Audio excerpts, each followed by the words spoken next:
IVF చేయించుకోవాలనుకుంటున్నారా? అసలు అండాలు ఎన్ని వస్తాయి, ఎన్ని రావాలి, ఎందుకు అన్నీ ఎక్కువ కావాలి ఎంబ్రియాలజీ ల్యాబ్కి అనేది తెలుసుకుందాము.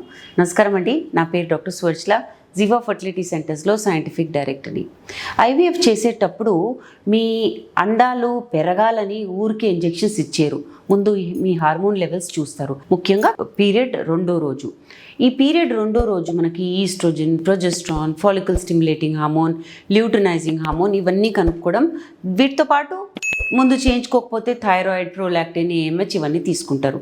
ఇవన్నీ కనుక్కున్న తర్వాత అదే రోజు మీకు ఒక స్కాన్ కూడా చేస్తారు. స్కాన్ బట్టి మీ రిపోర్ట్స్ బట్టి అసలు ఎంత డోసేజ్ ఇవ్వాలి అనేది నిర్ధారిస్తారు. ఏవి? ఈ ఇంజెక్షన్స్. ఈ ఇంజెక్షన్స్ ఏంటి, ఈ హార్మోన్స్ ఏంటి? మీ బ్రెయిన్ ఆల్రెడీ ఈ హార్మోన్స్ తయారు చేస్తుంది మీ అండాశయాల్లో అండాలు పెంచడానికి. అది ఎంత విడుదల చేసినా ఒకటే అండం సాధారణంగా విడుదలవుతుంది న్యాచురల్ ప్రక్రియలో.